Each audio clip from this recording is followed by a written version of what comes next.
The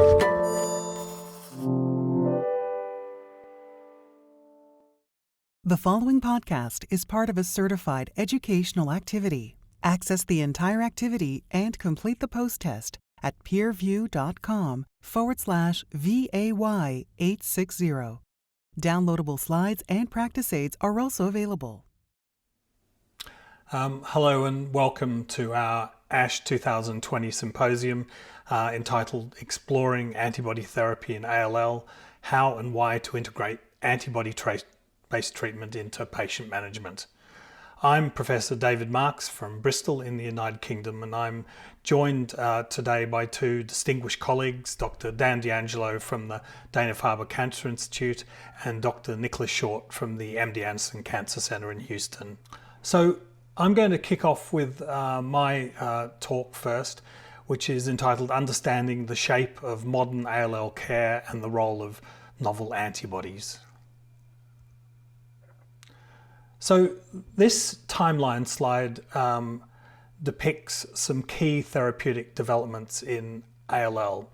So back in 2014, Blinitumab was approved for relapsed refractory B-cell ALL, and it was subsequently approved 4 years later for patients in first or second remission with MRD greater than 0.1%. In 2016, there was a seminal paper from the Graal group. The first author was Sebastian Mori, showing that rituximab improved event-free survival by 12% in CD20 positive ALL. So it wasn't until 2017 that Inatuzumab was approved in adults with relapsed refractory B-cell ALL.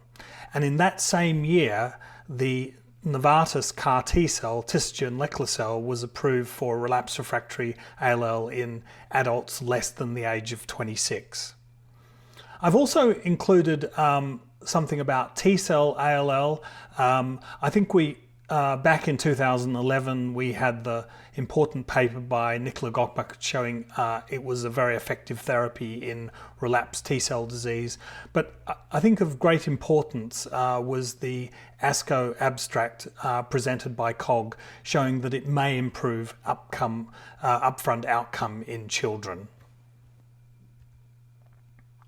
So I'd just like to review a really important trial. The first author of the paper in Blood is Wendy Stock. So this is the big CALGB study, which was attempting to look at pediatric inspired regimens in young adults up to the age of 40. So these were the findings in a group of patients with a median age of 24 years. They had an 89% complete remission rate, a 3% induction mortality, so not insignificant, and really quite mature follow-up of over 5 years. At that time, 64% of patients were alive. So what the authors were able to do is compare overall survival at 3 years with a historical control group and show that, the overall survival achieved of 73% was clearly better than the 58% achieved with historical controls. They had some MRD data in 80 of the 318 patients, and they showed that in the 35% who are MRD negative after phase 1 chemotherapy, that these patients had an outstanding overall survival of 85%. Unsurprisingly, an elevated white cell count in B-cell patients was associated with a worse outcome. But I think there were two other important findings, perhaps not surprising ones, that obesity and also an abnormal CRLF2 expression, indicating BCR-ABL-like disease, was worse on multivariate analysis. So I am going to show you just for completeness the regimen, which has, if you like, 6 phases, and you're not really meant to read all this slide or the following slide, and it just shows you that this is quite complex chemotherapy to deliver. So there's remission induction, in some cases extended remission induction, a consolidation course, interim maintenance, then in classic pediatric fashion, a delayed intensification, and then prolonged maintenance therapy. So it is deliverable. It can be quite toxic, but it certainly requires some expertise. But the results, I think, really are quite outstanding. And these shows the 3 survival curves: overall, event-free, and disease-free survival. And these are now mature data, so we're able to look at survival beyond 60 months and have some confidence about it. So briefly, to talk about the current management of Philadelphia positive ALL. In my view, imatinib is standard of care currently for all patients. And I would say, although this is is sometimes controversial, you can certainly give this with somewhat attenuated chemotherapy and achieve complete remission in nearly all patients. It's my view that adult patients who are fit for transplant and have a good quality donor who should proceed to transplant and be given post-allograft tyrosine kinase inhibitors. I think that's also a standard of care. I think patients on trials may be treated differently. Now, currently, no TKI has been shown to be better than imatinib, and there are at least two studies comparing ponatinib with imatinib, one US-based and another European-based. We know that Blinitumab, Inatuzumab, and Tisagenlecleucel are all effective in TKI refractory disease. So I'd just like to briefly review the Eliana trial data. So this is the pivotal study of CTL-019, now named Tisagenlecleucel.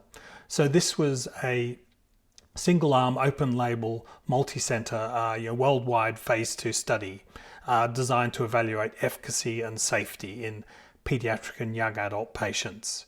So, and eventually 75 patients were infused.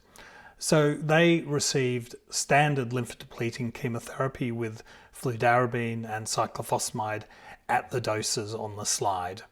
And then they were given a single dose of CAR T cells infused 2 to 14 days later. There were 2 doses depending on weight, with 50 kilograms being the dividing line. The median time from enrollment to infusion was 1.5 months. And the primary outcome was overall response rate. So that's a complete remission with or without count recovery at 3 months. The slide also shows a variety of secondary outcomes, including best overall response, MRD negativity, a duration of remission, and as well as survival data.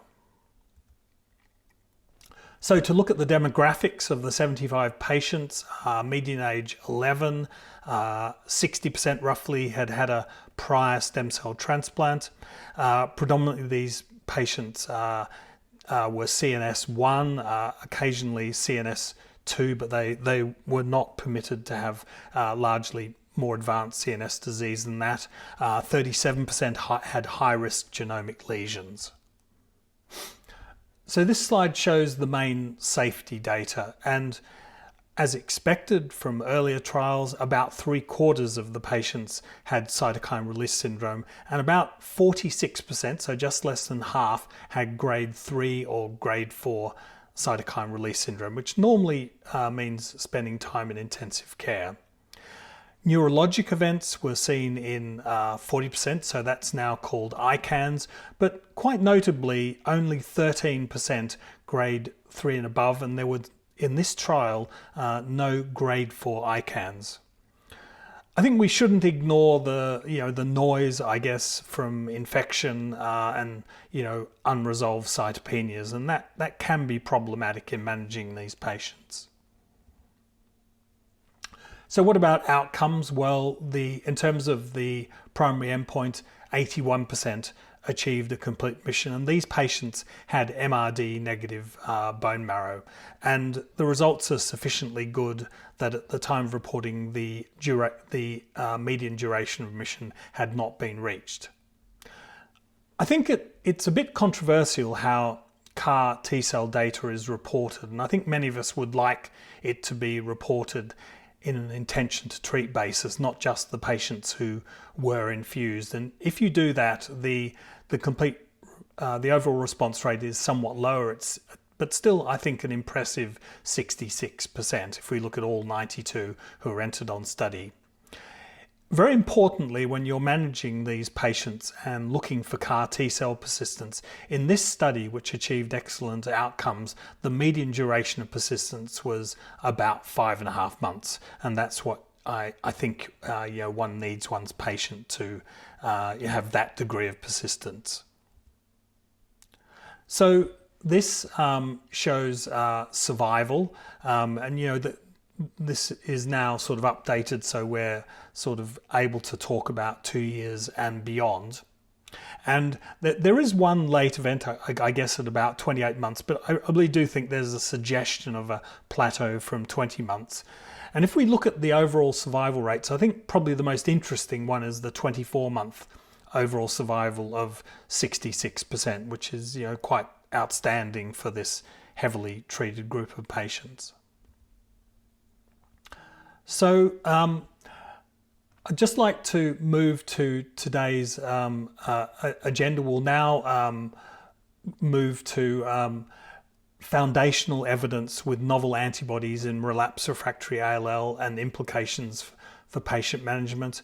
Then we'll have the talk by Dr. Short, New Directions with Antibody-Based Combinations in Philadelphia positive and negative ALL. And finally conclude with a series of case discussions exploring the use of antibodies in different ALL treatment settings. And there'll also be time for questions and answers.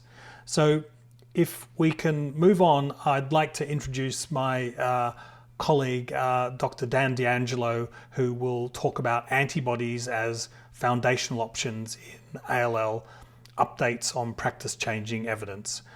Thanks a lot, Dan. Thank you very much. It was a nice, wonderful introduction. So my task is to introduce the antibodies that have really developed into a foundational approach for treatment of patients with acute lymphoblastic leukemia. And I'd like to start that with just reviewing some of the target antigens in ALL. David's already gone through this, but CD19 is ubiquitously expressed throughout development in lymphoblastic leukemia. CD22 is also present in about 90 to 95% of patients with B-cell lymphoblastic leukemia. A little underrepresented in patients, interestingly, with MLL rearrangement. It's something we discovered. CD20 seems to be a later event. It's present in about 20% of B-cell acute lymphoblastic leukemia, and then, of course, it's present in almost all mature B-cell disorders. CD10 is present in a subset of patients of immature B-cell diseases, and so these are some of the antibodies that can be used for the treatment of our patients with ALL. So let's start with Inatuzumab Ozookomycin. This is a drug that's very similar to Gemtuzumab. It's a humanized IgG4 antibody directed against CD22. It has a linker that's then attached to the business end, which is calicheamicin. Calicheamicin is a very potent toxic molecule which causes strand breaks and in patients who respond, apoptosis. And so like any antibody drug conjugate, Inatuzumab Ozookomycin first binds to the surface of the cell. It's then internalized, and through the acid environment in the lysosome, it's brought back and degraded, and then calicheamicin is able to get into the nucleus and cause DNA strand break. And as mentioned before, in sensitive patients, induce apoptosis. So after a series of phase 1-2 studies using single-agent Inatuzumab, where the weekly schedule was found to be safer and well-tolerated, a randomized phase 3 study called the INNOVATE study compared Inatuzumab versus standard of care chemotherapy. And this was done in the relapsed refractory setting. The important thing is that Inatuzumab was provided as a single agent. There was a 1-to-1 randomization with the investigator's choice of chemotherapy. mostly high-dose Ara-C regimens, either FLAG, HiDAC, or for those patients who couldn't, cytarabine and mitoxantrone. Patients were stratified based on duration of remission, less than 12 months, greater than 12 months, whether they were salvage 1 or 2. So it's important to note that these were only first or second salvage, and then age. The other important point is that Philadelphia positive patients were allowed to enter the study. The Inatuzumab dose was 1.8 milligrams per meter squared per cycle, and that was divided into 3 doses on days 1, 8, and 15. And once a patient entered remission, the dose of the Inatuzumab was reduced from 1.8 to 1.5 milligrams per meter squared per cycle.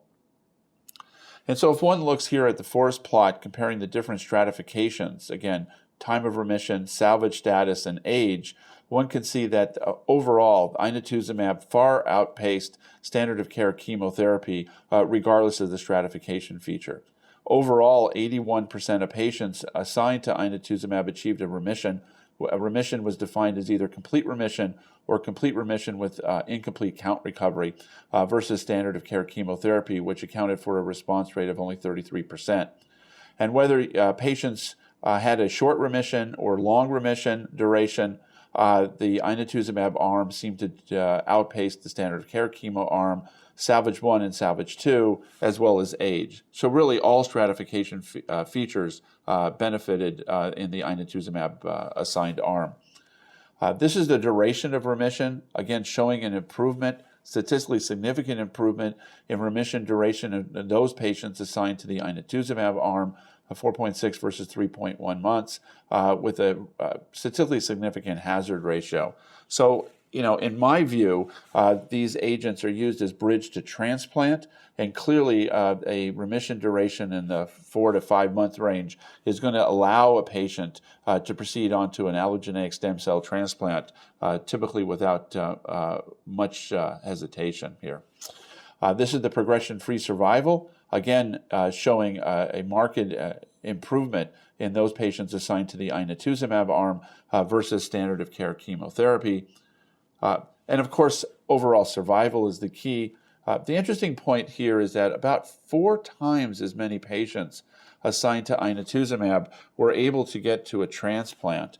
And one has to remember that transplant, first or second salvage, does have a higher transplant-related mortality.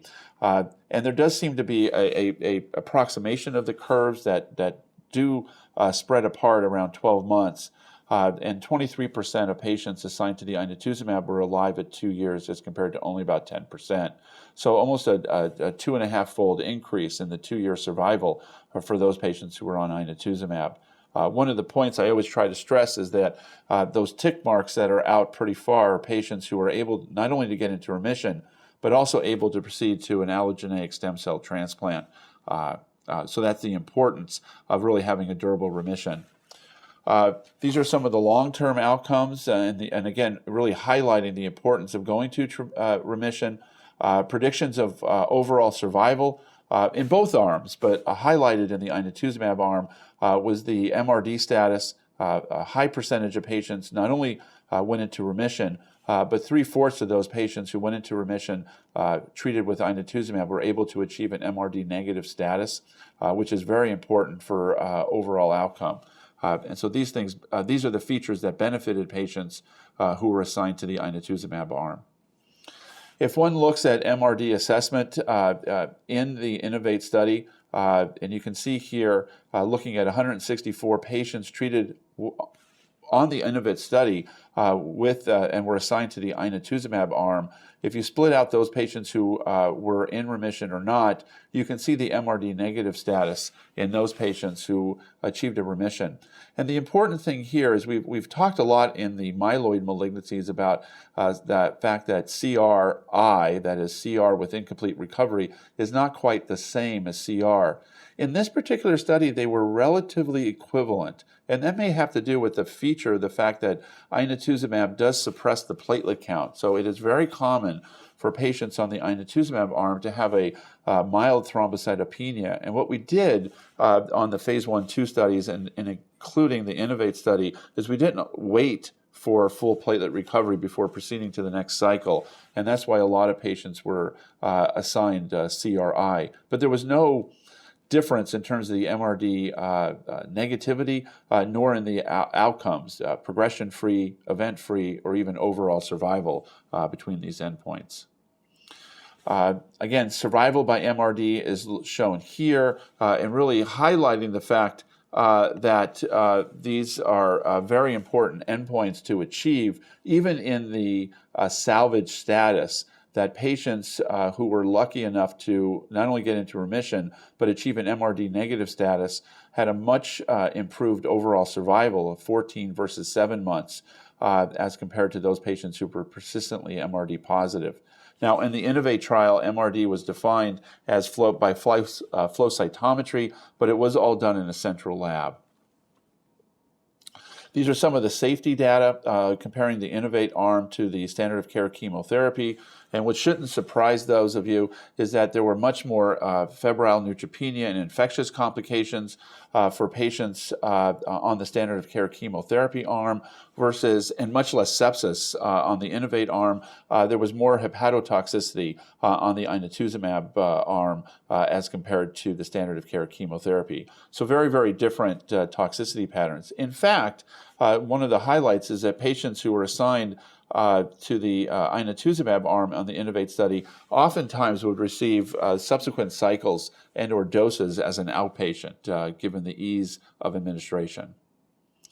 One of the toxicities that needs to be brought out is the risk of Veno-Occlusive disease. Overall, Veno-Occlusive disease was seen very rarely during Inatuzumab or protocol therapy. Where VOD was seen is in the post-transplant follow-up. Again, a higher percentage of patients who received Inatuzumab as compared to standard of care chemotherapy went into remission, went into a deep remission, and a 4-to-1 ratio of those patients who went to transplant. But there was an increased risk of Veno-Occlusive disease in those patients who had a post-treatment transplant following Inatuzumab. It was highest in patients where the transplant was the second transplant. There are some of the patients entered on the study, as you can imagine, had already received a transplant. And so these are some of the risk factors for patients proceeding to transplant after Inatuzumab. Patients who received a double or dual alkylating conditioning regimen versus a single alkylating regimen, you can see here the odds ratio is almost 9-to-1. And there were certain centers on the INNOVATE study that were still using double alkylator conditioning regimens, which did increase the risk of Veno-Occlusive disease. Not surprising, going into transplant with a high bilirubin or high AST or ALT level also increased the risk, and a history of prior liver disease. So these are the major factors, in addition to the few patients that I mentioned to where the post-treatment transplant was the patient's second transplant.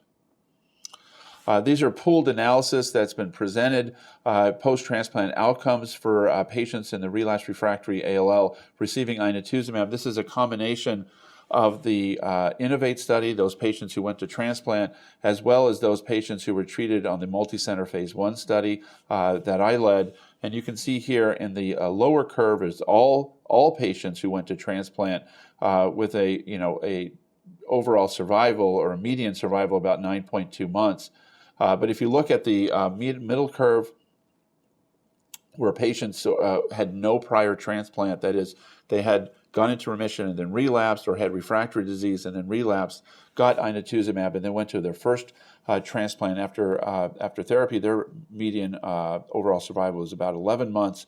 And then if you look at the top curve, the best curve, is those patients who went directly to transplant following their chemotherapy without waiting for a subsequent event to happen, and the median survival for that group was never reached. The second antibody that I like to discuss is the bispecific T-cell engager, or BiTE antibody, Blinitumab.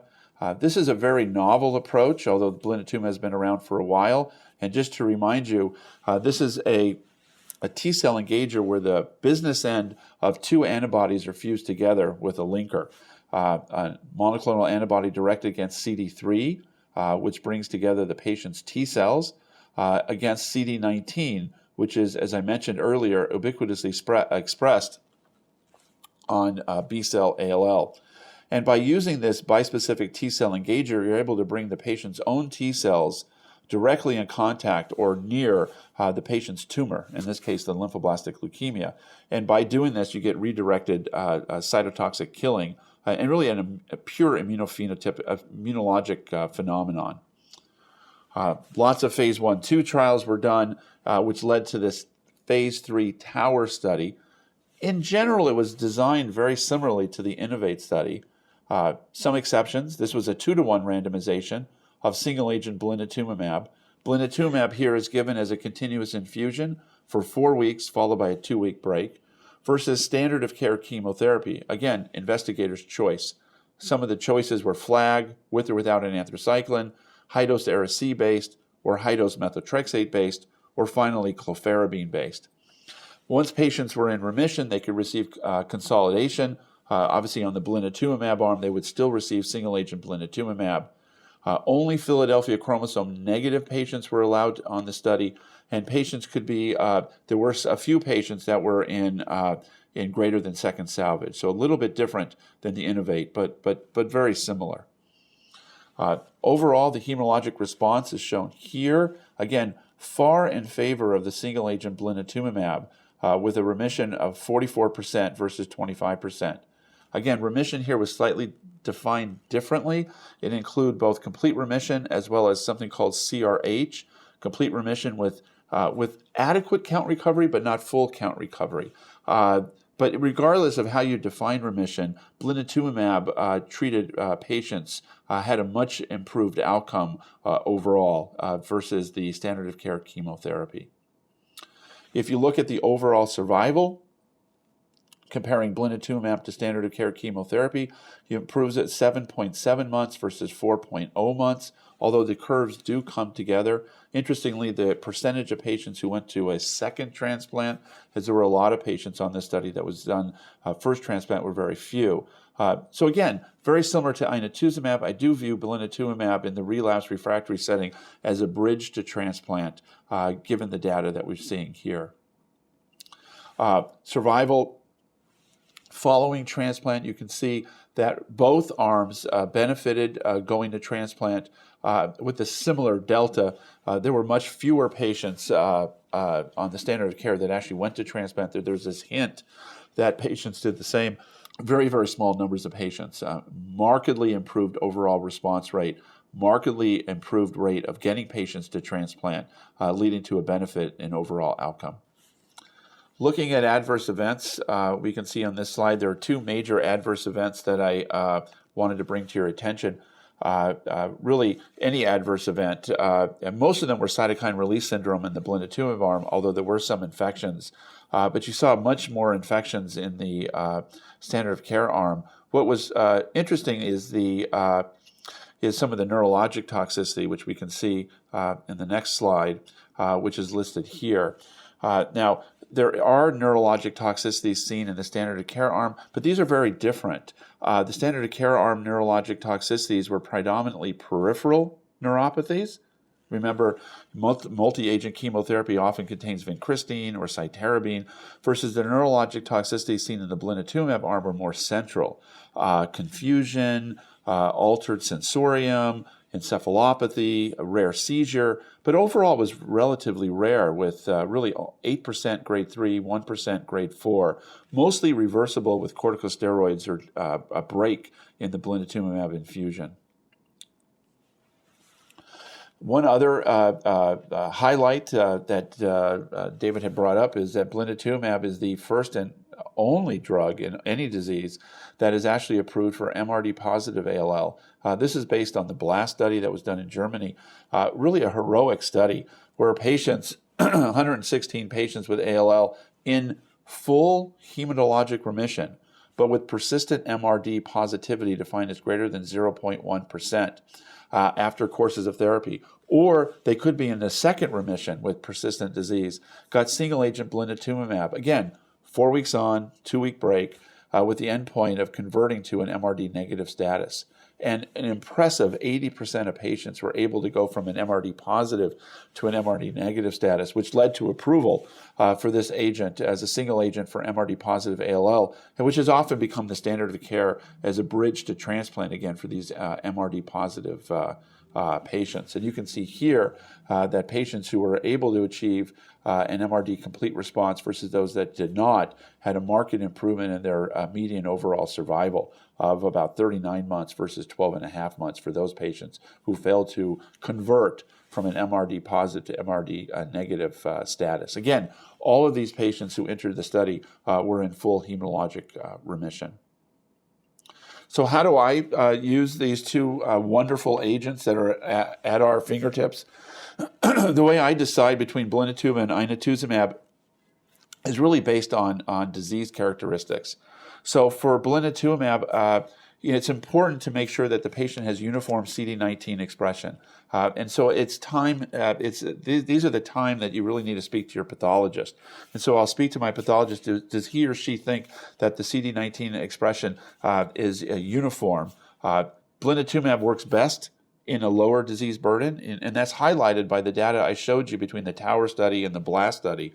80% response rate for MRD positive, 40% for histologic remission. And really one of the Achilles heels for Blinitumab is very high disease burden with bone marrow blasts much greater than 50%, or the presence of extramedullary disease. With respect to CNS disease, patients were excluded if they had active CNS disease on both of these studies, but because of the neurologic toxicity, at least I disfavor using Blinitumab for patients with concurrent CNS relapse. And obviously, if a patient's relapsed after transplant, Blinitumab makes sense, even if they've had Blinitumab before, because you're engaging the patient's T cells, and in the post-transplant setting, those T cells are the donor T cells, which may be very different from the patient's T cells if he or she had received Blinitumab prior to transplant. In the case of Inatuzumab, again, important to talk to your pathologist to make sure there's uniform CD22 expression.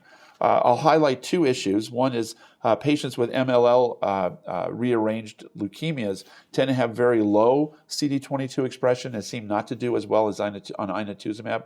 They also don't do as well with Blinitumab due to class switch. I will choose Inatuzumab if the disease burden is very high blast count, or patients with extramedullary disease. Even patients with concurrent CNS disease, although excluded from the Innovate study, there's lots of data suggesting you can co-administer intrathecal therapy with Inatuzumab safely. So this is how I differentiate these two really wonderful agents in the relapsed refractory setting. Fantastic. Thank you very much, Dan, for a really comprehensive summary of the data for the two antibodies. So I think we've probably got some time to take some questions from the audience. One of the questions is, can you comment on managing neurotoxicity with Blinitumab in older ALL patients? What's your experience been with that drug in the older patient group?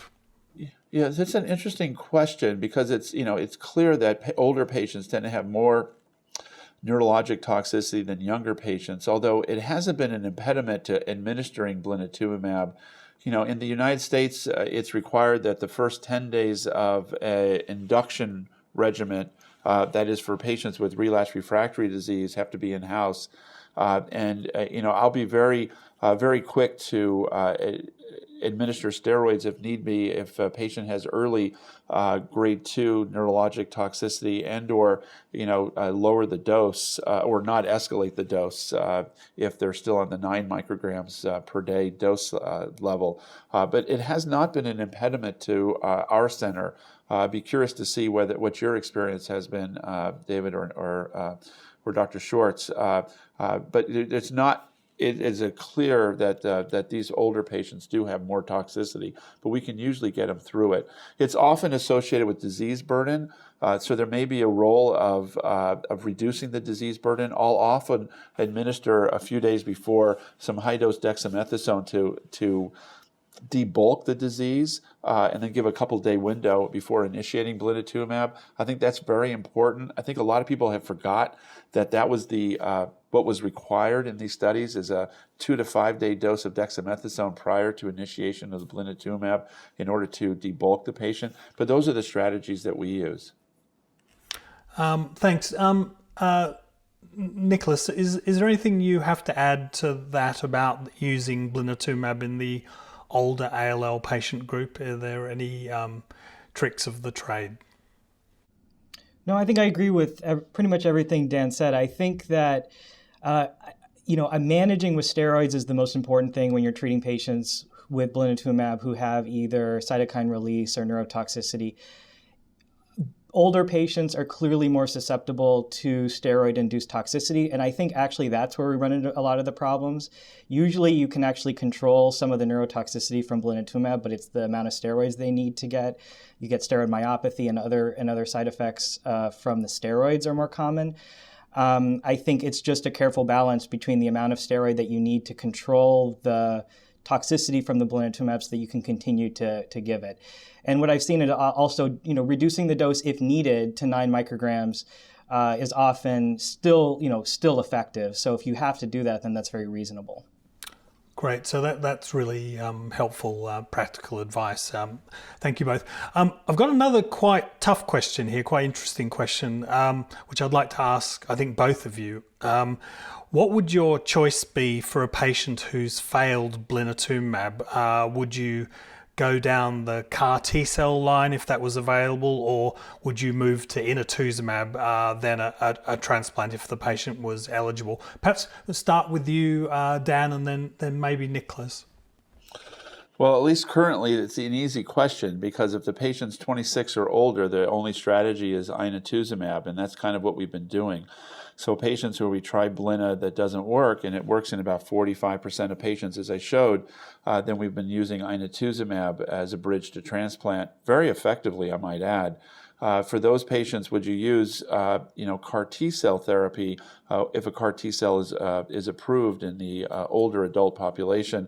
I think it depends on the disease burden, but it would make sense for second or greater to use CAR T-cell. Of course, the big question, the million-dollar question, is whether you need subsequent transplant following the use of CAR T-cells in adult patients. You showed the Ileana data where very few patients were salvaged, but it's unclear. At least in my mind, from a health-conscious perspective, if it's CAR T-cell plus an obligate transplant, just the cost of that may be too much, and then Inatuzumab followed by transplant would be a reasonable approach. But I think these are very good questions that need to be addressed. So, Nicholas, I think MD Anderson have published a bit of data. I think Elias Jabbour has published a bit of data about using one targeted therapy after the other one failed. Do you have any sort of update on that data, or some experience of doing it? Yeah, so I think, we're really talking here in salvage 2 and beyond, and Inatuzumab is still effective. We give it in combination with some low-intensity chemotherapy, so I'll talk about that soon. Still can get high CR rates, and still, a reasonable percentage of patients can be bridged to transplant and presumably cured and have long-term survival. But we're talking about a specific situation like this where patients have not responded to blinatumab or relapsed after blinatumab, and we're talking about second salvage and beyond. Yeah, my preference would always be to go with CAR T-cell options first. So Dan mentioned, obviously, that is a challenge based on patient age. There are a lot of clinical trials out there for patients of older ages than are approved for the standard CAR T-cell product. So we have a lot of those at our institution. I think it's important, if you have a patient like this, if there are centers around that are offering these CAR T-cells, that would be my preference in this situation. But assuming no access to CAR T-cell products for these patients, I think obviously the next best option is Inatuzumab followed by transplant. So thank you. I'll probably have a bit of a go at answering it to give my sort of perspective. I think when a person relapses, if obviously there's a divide of 25, 26 years where there's a licensed product, and then for the older patient that there isn't. You're talking about trials. I think at the point of relapse, if they're CAR T cell eligible, I try and avoid prior Blinitumab. It's a CD19 directed therapy. It may select CD19 negative cells in small numbers of cases, but you normally don't need that sort of therapy to get a person to CAR T cells. You do occasionally when it's very aggressive disease. Like Dan and Nicholas, we've certainly had success at using Inatuzumab to salvage Blinitumab failures, and indeed the reverse of that. I've had Blinitumab has salvaged some Inatuzumab related failures. Thank you very much for answering those quite challenging questions. I think we might move on, if that's all right, if everybody's okay. We'll move on to Dr. Short's presentation, which is entitled Next Steps with Antibody Therapy, Combinations, Sequencing, and Beyond. So over to you, Nick, please.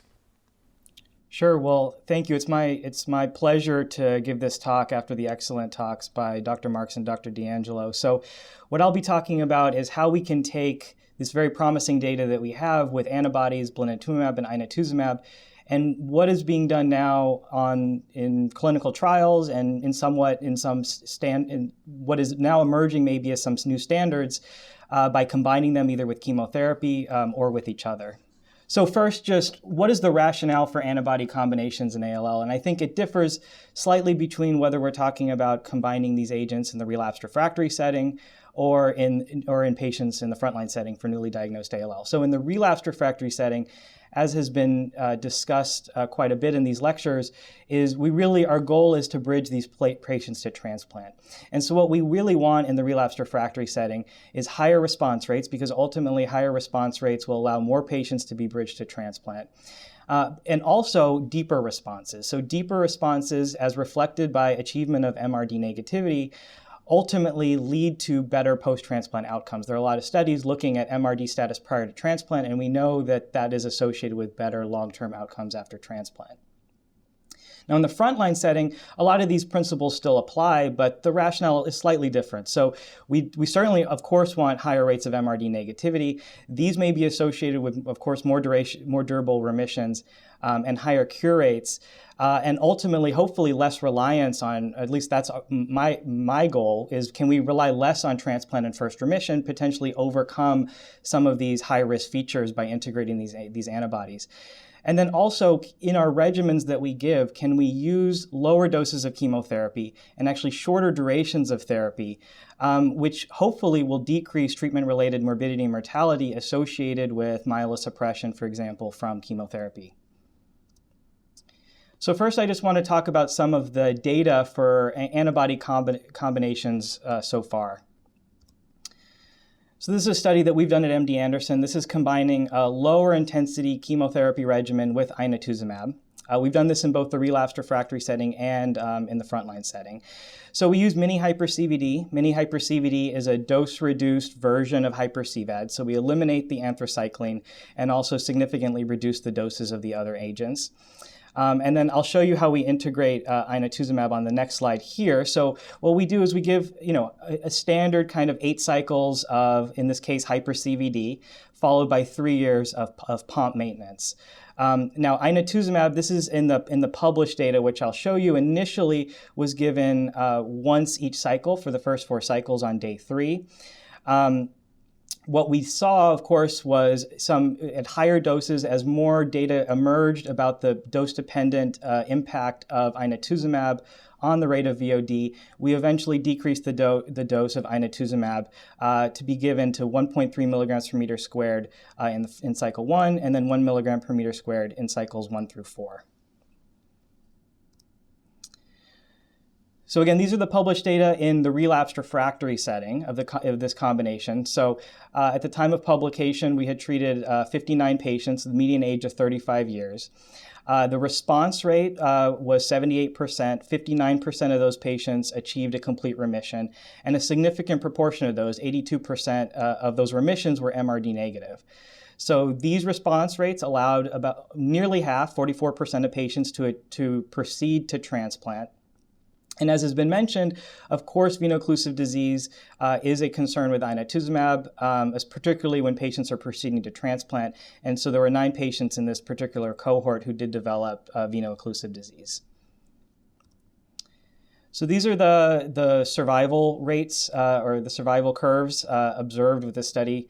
Again, at the time of publication, we had 59 patients. So you can see the 2-year overall survival was 34% with a median overall survival of 11 months.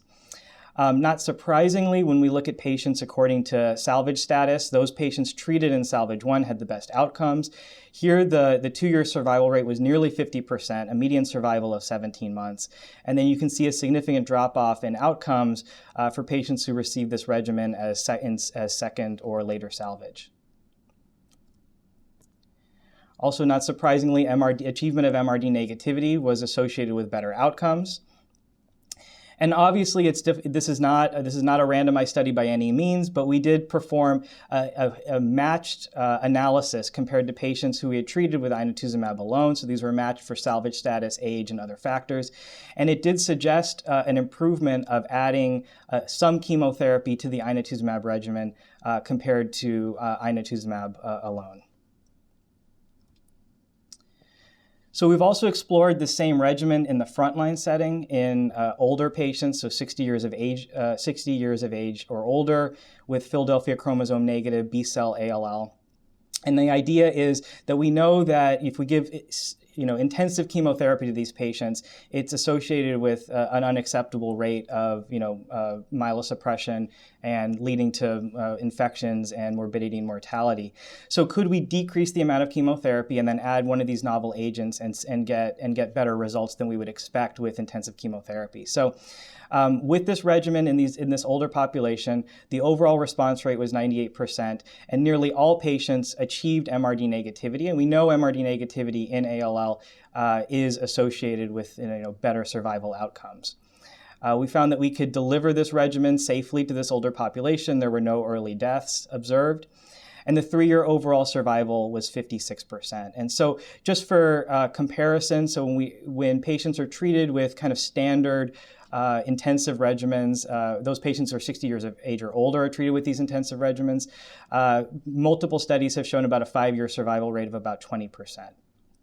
So this is still chemotherapy. It still has inotuzumab, which has its own side effect profile. So there are still some adverse events to be of note. So infections are certainly still a concern. There still is myelosuppression with this, in particular thrombocytopenia, in part due to chemo, but also due to the inotuzumab. We did also observe 4 patients who developed VOD. Almost none of these patients went on to subsequent transplant. So we do see VOD even in the absence of transplant, but the rate is lower than what we see in the relapsed refractory setting, where most patients are then going on to transplant. So other investigators have also looked at blinatumab in the frontline setting. So this is a study from SWOG looking at the combination of blinatumab and POMP, also in older adults with newly diagnosed B-cell ALL. So at the last update, this was presented at ASH 2 years ago. There were 31 patients with a median age of 75 years.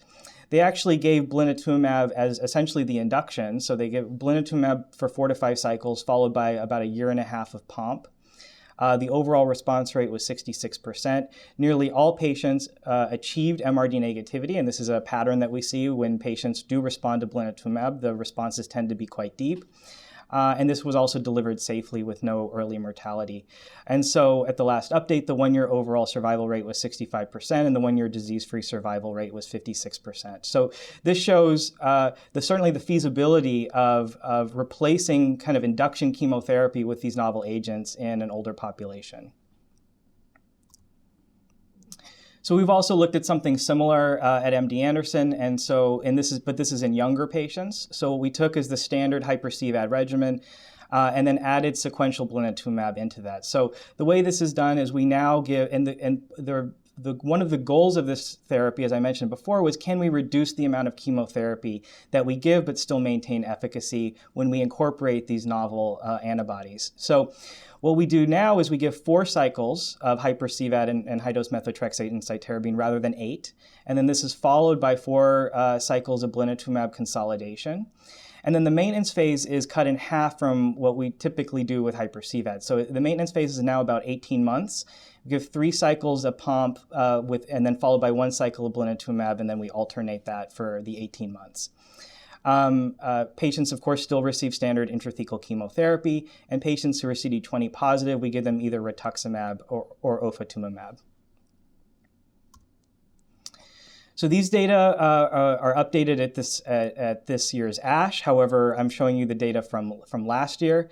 With a median follow-up of about 16.5 months. The 1-year estimated relapse-free survival was 76%, and the 1-year estimated overall survival was 89%. So we believe shows the feasibility of this approach, and of course, longer follow-up will be needed.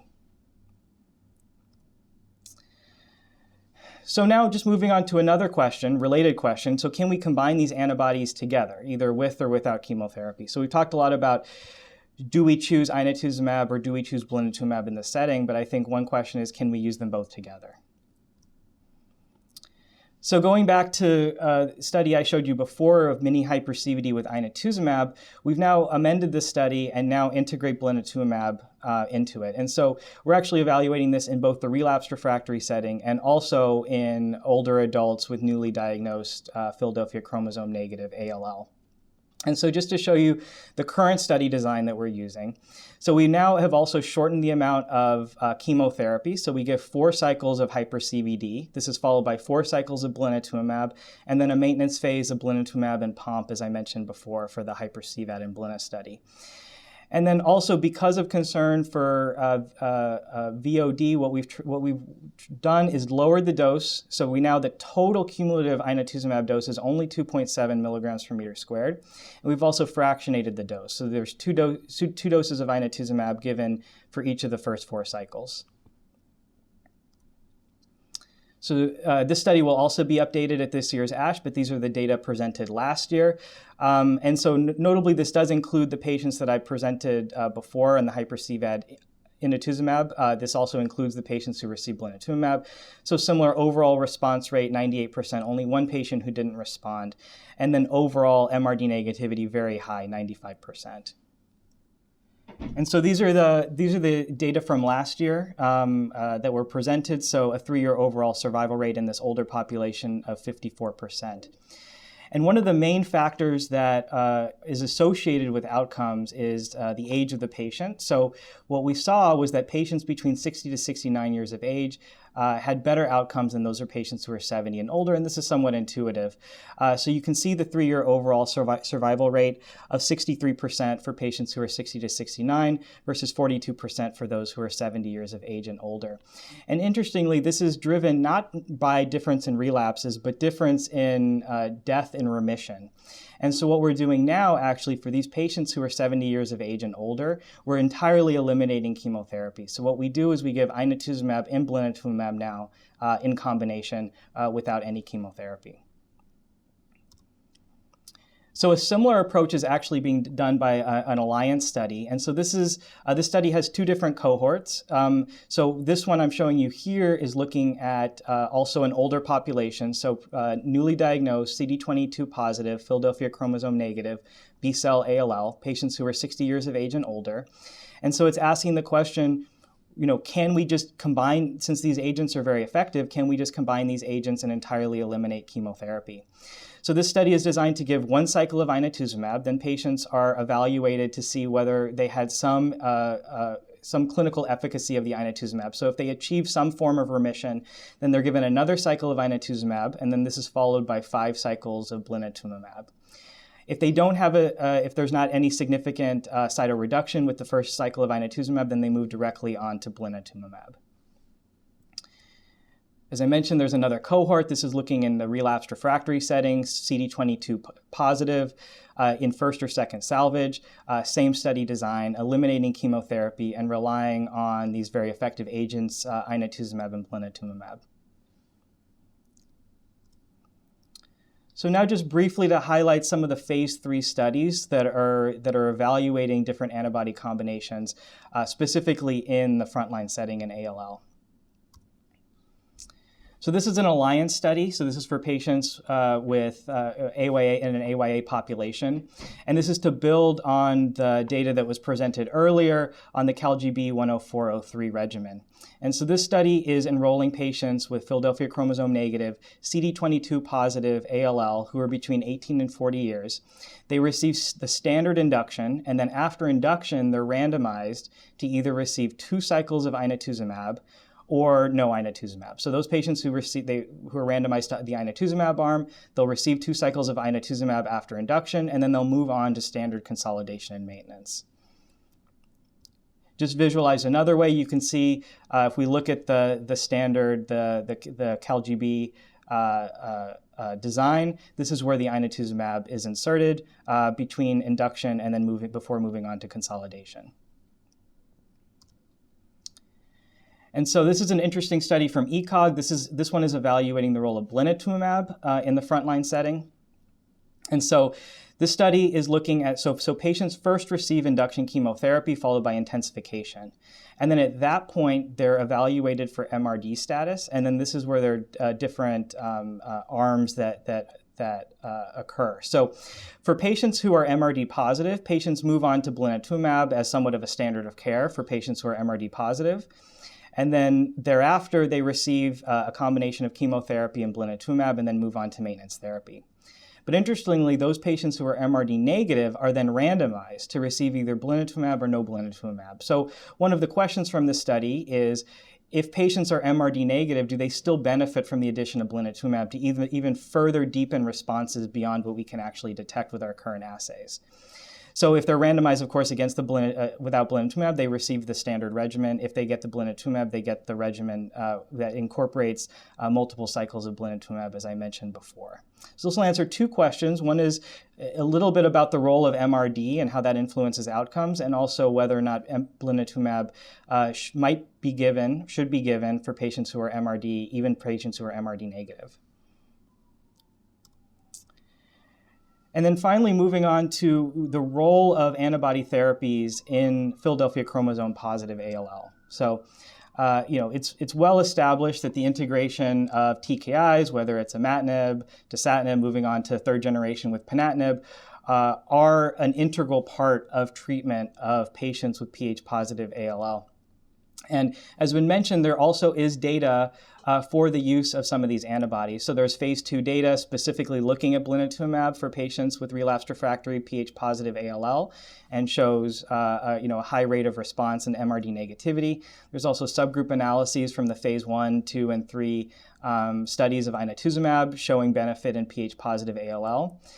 And so I guess the question then is, what should we be combining these agents, So this is one study looking at the combination of Inatuzumab and Bosutinib. And so the reason these 2 drugs were chosen, well, the goal was to evaluate Inatuzumab in Ph positive ALL. And then the reason Bosutinib was chosen as the partner drug for this is because it has a lower rate of some of the hepatotoxicity, for example, that you might see with Inatuzumab, because of the concern of the overlap. So here in this study, Inatuzumab is given for up to 6 cycles, and then Bosutinib is given continuously. At the last update, 18 patients were treated, 16 with relapsed refractory Ph positive ALL, and 2 with CML and lymphoid blast phase. And so here are the responses. So the overall response rate was 83%. 56% of patients achieved a complete molecular response. And you can see relatively encouraging overall survival for this relapsed refractory population, with a median overall survival of 15.4 months and a median event-free survival of 8 months. And so similarly, this is a study recently published in the New England Journal, the D-ALBA study. So it was evaluating dasatinib in combination with Blinitumab for patients with newly diagnosed Ph positive ALL. And so interestingly, this study also enrolled patients of all ages, so it wasn't only designed for either younger or older patients. At the time of publication, they had treated 63 patients.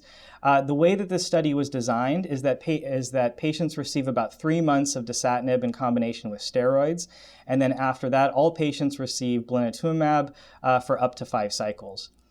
The primary endpoint of the study was the molecular response rate, and so this was defined as the combination of a complete molecular response along with a positive non-quantifiable result after 2 cycles of blinatumab.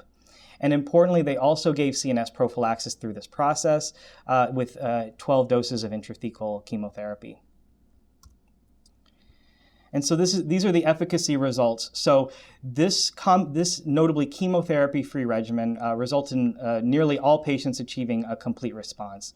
The molecular response, not surprisingly, was relatively small after just the dasatinib and steroid induction phase, so it was 29%.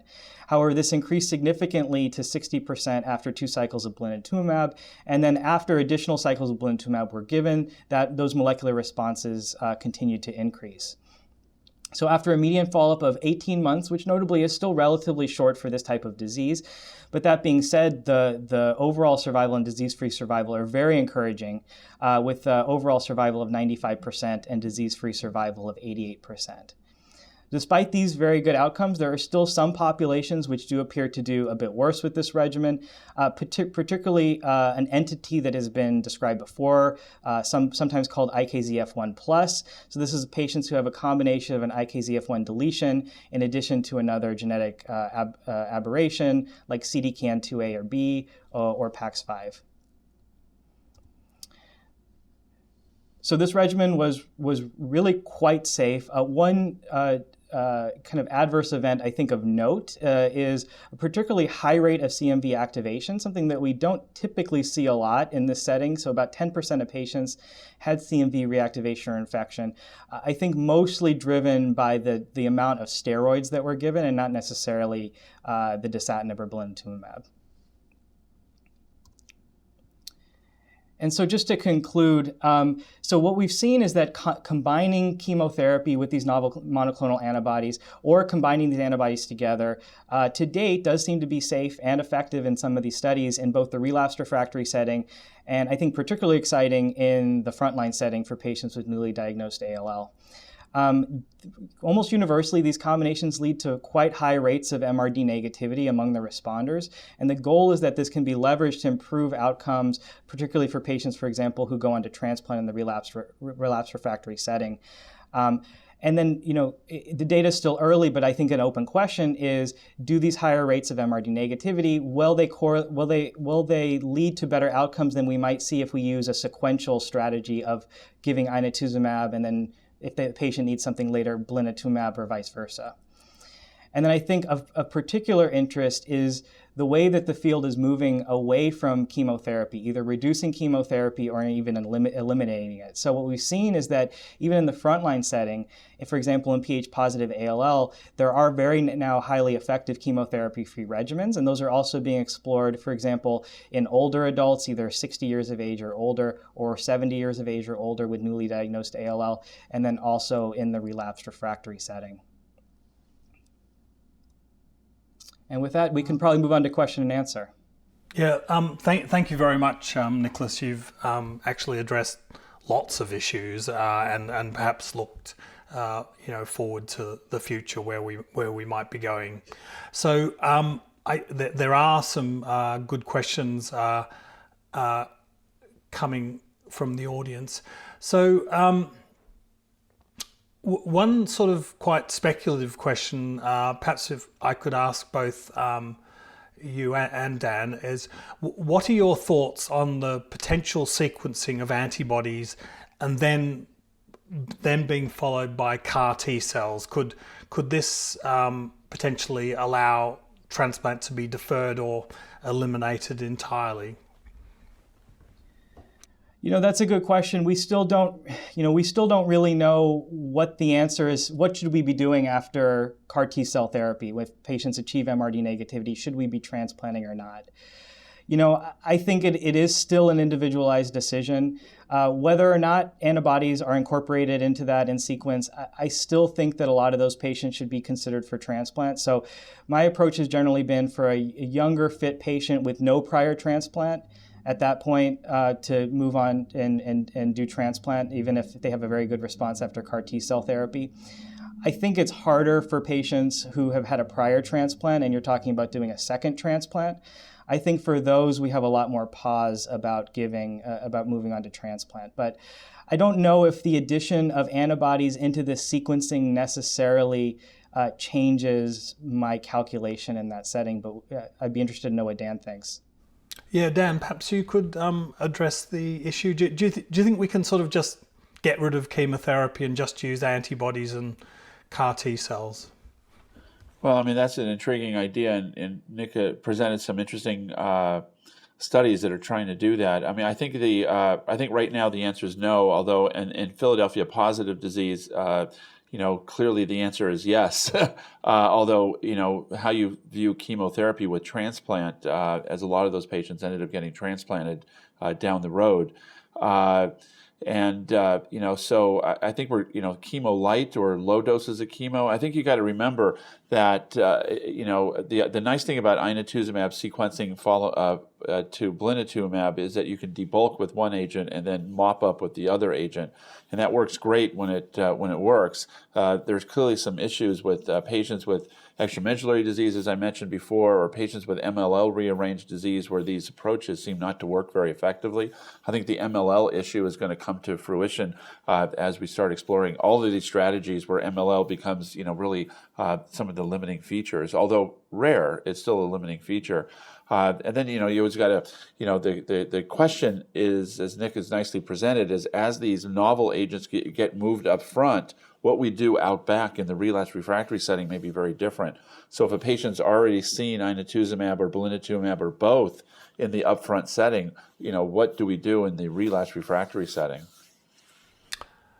Great, thank you very much. So I think we might move on to another question, which I think the audience will find quite sort of helpful in their practice. So I'd really like both of you to answer this. For Philadelphia positive ALL, in your opinion, are the different TKIs, this is the first question, are the TKIs interchangeable? Perhaps Nicholas, what do you do? Obviously for a patient on trial, obviously they get what they draw, but what do you tend to use as your frontline TKI? Yeah, so I think for us, I always use ponatinib unless, even outside of a clinical trial, unless there's a clear contraindication. And I know that is somewhat controversial, but obviously we've led a lot of the studies at MD Anderson with ponatinib. We have done a propensity scored analysis, for example, looking at, in the absence of a randomized study, comparing hyper-CVAD dasatinib and hyper-CVAD ponatinib. And again, in a matched cohort, as much as you can do that, of course, retrospectively, it does look like the outcomes are superior with ponatinib. We do consistently see that in later generation TKIs that we get deeper levels, higher rates of complete molecular response, which are associated with better long-term outcomes. So my preference really is always to do that in the frontline setting, unless there's a contraindication. Great. And Dan, could I ask you the same question, please? Yeah, so I never use ponatinib outside of a clinical trial because it's not an FDA-approved agent, and there is some cardiotoxicity that needs to be addressed. And so specifically in the older age population, you remember that over half of your patients who are over 60 are going to be Philadelphia positive. The younger population, it may be something that is necessary. It's clearly an investigational question that's currently being done, specifically in Europe, looking at these agents. I think that we just saw, and Nick just presented the beautiful data from the ALBA group, from the Jemima group for the ALBA study. Where remissions with dasatinib are almost 100% plus chemo, and then if you can mop that up with Blinitumab, very impressive overall survival. It'd be hard for me to imagine that ponatinib may not is going to be a better choice in that situation. So I think that the jury's still out in that question. So we in our institution use predominantly dasatinib. I know, Dave, you said imatinib in Europe, and I think as we're getting better therapies, that we'll have to see what comes to fruition later. Great, thanks. Yes, I think we would probably start with imatinib, and I think we actually do need to do the trial. There's a European Working Group on ALL trial, the EWAL trial led by Oliver Ottman, which will compare ponatinib and imatinib, and I think that's going to be a very important trial that will look in a broad range of patients, look at toxicity and efficacy. I certainly note what Nicholas has said about it, very likely being a more effective agent, but I still think we need to do a phase 3 study. Can I just ask you both? It's probably less applicable to you, Nicholas, but Dan, when dasatinib fails, where do you go after that? Ponatinib, because often, especially if there's a T315I, but our goal is to get a patient to transplant up front. So we typically will use, a FOA-like regimen from Robin FOA, which is a steroids, TKI, chemotherapy light, or no chemotherapy, and try to get a patient into transplant. So we've been following the Jemima study or the ALBA study that was presented in the New England Journal a lot. Get patients into remission, a couple cycles of Blinitumab, CNS prophylaxis, and a reduced intensity transplant for those older patients. So very little chemotherapy up front. When they relapse out back, then we'll use ponatinib. So thanks to the audience for those questions, and I think we'll now move on. So now we'll move to the two case presentations, mapping the effect of antibodies on patient care decisions in ALL. So the case I'm going to present is the use of Inatuzumab in a somewhat unusual case of relapse. So this was a 22-year-old patient of mine who was studying languages at Manchester University, a bit north of Bristol, and he presented with low count pre-B ALL with normal cytogenetics. And he was entered on the pediatric and young adult trial, UCAL 2011, which goes up to the age of 25, and did well initially, achieving a MRD negative remission by molecular analysis. The second phase of treatment was a lot less easy. He developed an acute abdomen, and to my horror, he had an interception, and this required a right hemicolectomy and 2.5 weeks off chemotherapy. There was no clue from the resected bowel why he had developed this. There was no leukemia there. So he then moved back to chemotherapy, and things seemed to go well for a while, but then I became aware that he was admitted for very short admissions over weekends with fevers that seemed to respond to antibiotics. And eventually he had somewhat abnormal counts, and then later a slight achiness. So of course we thought about relapse. And we did 2 marrow aspirates and trophines and subjected it to all the analyses, flow and molecular analysis, and we could not show relapse. So he was remaining non-specifically unwell. So I did a PET CT scan, both to look for ALL and for possible infection. And this showed diffuse uptake and a large sternal hotspot, which I'll show you shortly. So the sternum was biopsied, and this showed ALL. And then the third marrow he had showed low-level relapse, 0.2% ALL on flow cytometry. At this stage, his CSF was normal. And so this is what the PET scan looks like, and it's predominantly extramedullary or bony relapse. There's a clear lower sternal hotspot, and really quite a number of vertebrae light up. So the decision process about what to do now is we had 2 New England Journal randomized controlled trials showing that standard chemotherapy is inferior to both Inatuzumab and Blinitumab. There was also the patient-reported outcomes, which I had available at that time, showing that Inatuzumab was superior to FLAG-IDA. And then at that time, many people were using chemotherapy initially and then moving to targeted therapy if it fails. But we know that that's a less good option because it makes the subsequent targeted therapy less effective, plus it can make the patient unwell. So the disease was predominantly extramedullary, and at that stage, and we can come back to this, there weren't particularly data favouring one targeted therapy over the other. He hadn't had any past liver disease, he didn't have any CNS problems that particularly precluded either of the drugs. And all the while, we were reckoning that he would need a transplant to be cured. And so if we did use Inatuzumab, post-transplant VOD was going to be a potential issue, but I was lucky enough to be involved in the Lancet Hematology paper. Antigens, the first author, looking at factors that are associated with hepatotoxicity and knew there were ways to mitigate the risk. So he ended up actually getting compassionate use Inatuzumab in standard dose, 0.8, 0.5, 0.5. And he had, after the first dose, outpatient therapy, which was very important to him. And it's quite striking that he developed fevers and eventually significant bone pain, and they went away with the first dose. And after the first course, there was significant improvement in the PET scan. So he then had reduced dose Inatuzumab, 1.5 milligrams per meter squared, and this was entirely as an outpatient.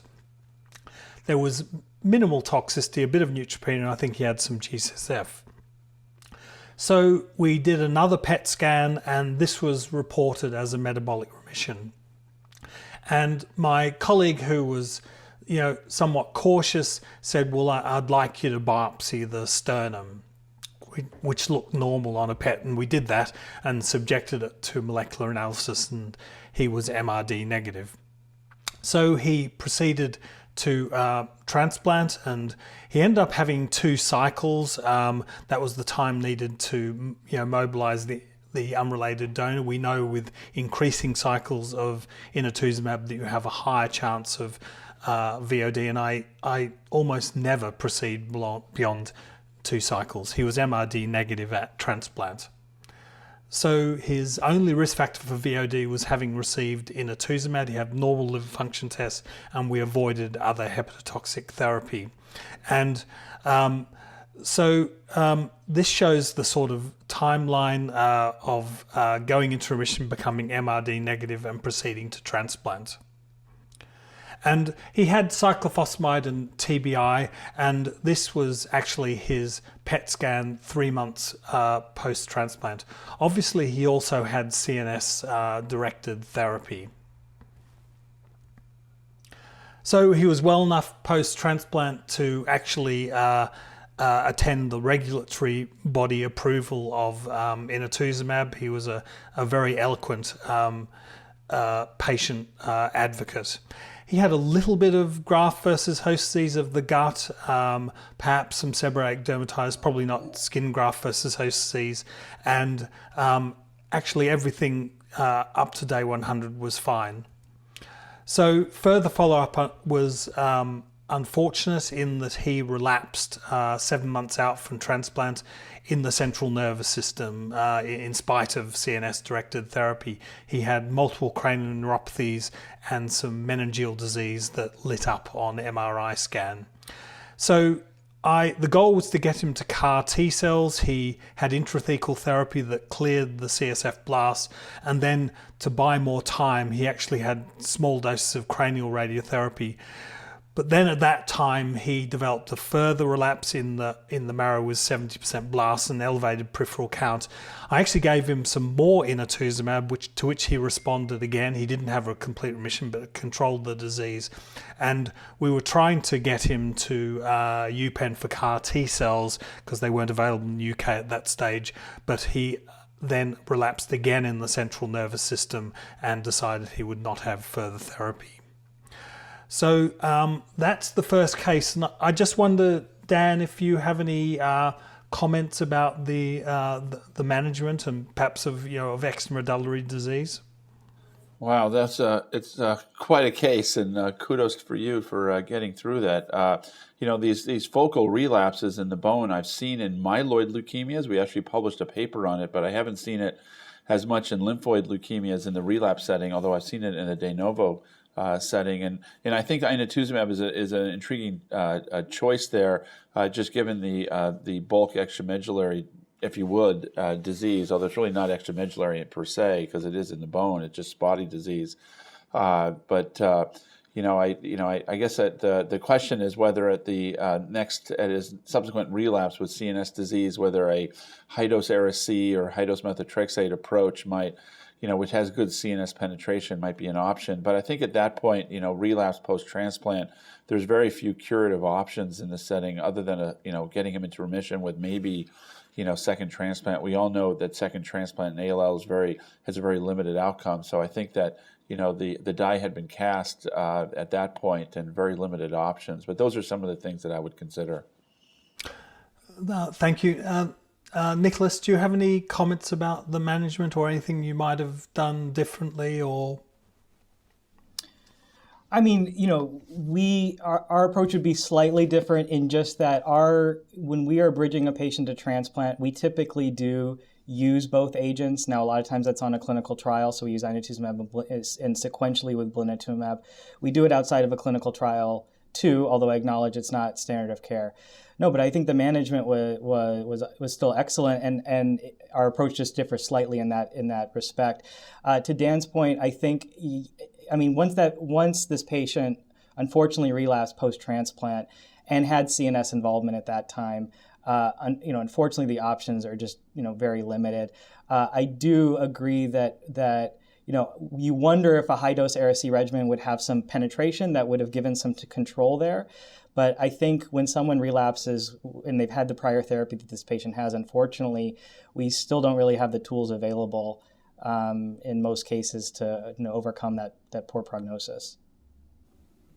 Yeah, thank you. I think refractory CNS disease is certainly amongst the challenges we have. We certainly need to address that with more trials, and what I think we'd all like, some CAR T-cell trials to also address that issue. They've tended to exclude those patients. So thank you both for comments. I think we might move on to your case, Nicholas. Yeah, sure. So, I'm going to present what I think at least is somewhat a relative straightforward case of pH-positive ALL, but I'm hoping it'll get us some nice discussion about what our current approaches are for this disease in light of kind of the new, very promising data of chemotherapy-free combinations in the setting. So this is a woman, 48 years of age, who presented to her primary care physician with progressive fatigue. She was found to have leukocytosis with circulating blasts. She was really very healthy. Her past medical history was significant only for well-controlled hypertension, for which she was on hydrochlorothiazide. Her CBC showed a white blood cell count of 27,000 with 76% circulating blasts, a hemoglobin of 8.2, platelets of 40,000. She underwent a bone marrow aspiration that showed 82% lymphoblasts. You can see the flow cytometry positive for CD19, CD20, and CD22. Cytogenetics showed translocation 922 in all metaphases, and PCR for BCR-ABL was positive for the P210 transcript at greater than 100%. So the final diagnosis for this patient, who didn't have any, despite the 210 transcript, didn't have any preceding evidence of CML or enlarged or significant splenomegaly, was Philadelphia chromosome positive pre-B-cell ALL. And so just before we move on to the second part, we addressed some of this, at least with regard to TKI, but I wanted to just open up for discussion. What do you all feel the relative roles in light of the recent data that we have for chemo and antibody therapy would be for a patient like this? And then what do you consider the optimal combination of agents? Dan, I wonder if you'd like to kick off and see if Sure. of course they're not easy questions to answer, but perhaps you could have a go. I think they're not uneasy either. I mean, we all have our biases based on lack of data or randomized data. I mean, I think the two options are, it's TKI plus or with either a low intensity therapy, or it's a TKI plus chemotherapy. The most common, at least in the United States, is hyper-CVAD, especially given a 48-year-old. Those are the two choices. We don't have any randomized data for the choice of TKI. The bias in most of us will use dasatinib in the United States, although you can argue one of the other TKIs, Nicholas has argued previously that ponatinib is the most potent drug. It's just simply not an FDA indication for upfront therapy, but it's being studied. So at least in our institution, we would use dasatinib as a frontline TKI. In a 48-year-old, we would use a low-dose chemotherapy approach, very similar to the GRAPH data that was published by Chandon from the French group, and try to get a patient to transplant. A large percent of these patients still have measurable disease, although molecularly measurable disease, and so it's kind of on label for blinatumomab following the ALBA data that was published in the New England Journal. So again, just to reiterate, dasatinib steroids to get in remission, followed by 2 cycles of blina and transplant, with the all importance of making sure that CNS prophylaxis is administered throughout. So that would be the approach that I would take.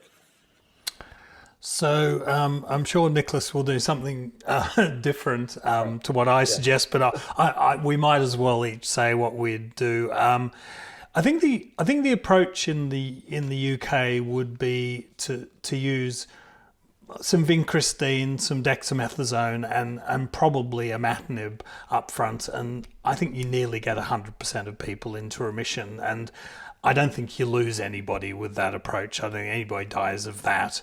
And then, yes, these people will be MRD positive, so at that point we're allowed to use blinatumab, and that has a high chance of making the patient MRD negative. And then as a standard of care, we would, this is a 48-year-old person, we would be trying to move that patient to transplant, because that's the sort of proven curative therapy. Of course, if there's a clinical trial, you might not transplant the person, but that would be our bias. So it sounds like we're very, with the exception of the TKI choice, which is purely a bias, our approaches would be identical. So perhaps back to you, Nicholas, to say what you're doing at the MDS. And So I'll show you in this case, this is what we did for this patient. So we enrolled her on a clinical trial. I mean, given the access to the clinical trial of blinatumomab and ponatinib. And so just to address some of the points that come up, we've already talked about our TKI preference, which is ponatinib in the absence of a contraindication. But our approach is also now to incorporate these monoclonal antibodies, specifically blinatumomab, into the frontline setting. Certainly in all our clinical trials, we have clinical trials of low-intensity chemotherapy with blinatumomab and ponatinib, and then we have the chemotherapy-free regimen. And this is regardless of age. So this is what was done for this patient. And so after 1 cycle, she achieved a complete remission. And now she was MRD negative by flow cytometry, but PCR was still positive for BCR-ABL at a low level, 0.04%. So she received another cycle of the combination of blinatumomab and ponatinib, and then her PCR was undetectable. And so she had an HLA matched sibling donor ready and available. And so, this has already been addressed a little bit, but I guess the biggest question here is what is the role, of transplant in this era of if we are using chemotherapy-free regimens and for patients who achieve a complete molecular response. And then also I was wondering maybe the approach of others in terms of the need to adjust our CNS prophylaxis if we do use these less intense regimens. Dan, perhaps would you like to Sure. try and address these? So I think, the 3 unclear questions is which TKI is best. We've raised those issues. What's the best backbone, and whether every patient needs a transplant who achieves a molecular remission. And I think that the latter question may be very different depending upon the backbone and TKI that one uses. I think in a 48-year-old patient, I would be hard pressed not to transplant. I think all the data available outside of ponatinib presented at your site, Nick, have shown, at least without randomization, a preference for transplant. So the imatinib hyper-CVAD, the dasatinib hyper-CVAD, both done at your center as well as in the cooperative group setting, showed although not randomized data, but showed a suggestion that transplant was better. In the graft study with the low-dose therapy that both Dave and I had suggested that we would use for our patients proceeding to transplant had a better outcome than those not, again, in a non-randomized session. So we would transplant this patient. But I think that's a good clinical question, and I think that's a question that needs to be addressed, is whether transplant in molecular remission, first molecular remission, needs to be done. And I think outside of a randomized trial, it's really it's just opinion based. So thank you. Yeah, my bias is that outside of a clinical trial, I would try and take this person to transplant. I'd do a reduced intensity transplant. The UCAL14, our reasonably recently concluded trial, had 268 patients who had reduced intensity transplants, and we'll publish those results next year, but the results are extremely promising and applicable to that age group. And this person does have a sibling donor, and I think that the chance of transplant related mortality is quite low in this patient. Of course, it is possible that ponatinib will improve the outcome of this group, and that it may achieve more molecular remissions and they may be more durable. But I sort of worry about whether we can deliver long-term ponatinib to the population of older patients who have Philadelphia positive ALL, especially as many of them have comorbidities. So at the moment, I'm still transplant oriented. To answer the final question, yes, absolutely. Of the TKIs, only dasatinib gives a degree of CNS coverage, and you absolutely need to remember to, aggressively prophylax against CNS recurrence, and it may need to be a bit more intensive if you're not giving, chemotherapy such as high-dose methotrexate. So perhaps, Nicholas, what's your approach to these questions? Yeah, no, thanks. I think that was a great discussion. So, perhaps not surprisingly, our approach differs somewhat from this. So, for a patient like this who rapidly achieves, MRD negativity, a complete molecular response, we do not usually transplant these patients. As Dan had mentioned, again, this is in using ponatinib, which is what we tend to use at our institution. But when we looked at our outcomes from hyper-CVAD ponatinib, and we looked at patients who were transplanted or those who were not transplanted, the long-term survival was about 87% in those patients who weren't transplanted. Now, granted, those patients were selected based on their molecular response, but so therefore our approach is, if a patient does achieve a good molecular response, we don't take them to transplant, and we feel that we can get those good outcomes. And I think that particularly if we're incorporating blinatumab into the regimen, our goal is to see if maybe we can eliminate the need for transplant in those patients. Now, in the DIALBA study, they still transplanted a significant proportion of patients, but about 60% of patients or so were not transplanted, and the outcomes were still quite good. So I acknowledge, of course, that it's certainly not a settled question. But we use the molecular response as kind of a gauge of whether or not we should go to transplant or not. And that's still our current practice, is avoiding transplant unless there's persistent residual disease. Great. Fantastic. I think that was a really good discussion about some of the issues in Philadelphia positive. I'd like to thank my faculty members for really excellent talks and really good discussions. This activity has been jointly provided by Medical Learning Institute Incorporated and PVI, Peerview Institute for Medical Education. Thank you for listening. Download materials and complete the post-test for instant credit at peerview.com/VAY860. This activity is supported by an educational grant from Pfizer.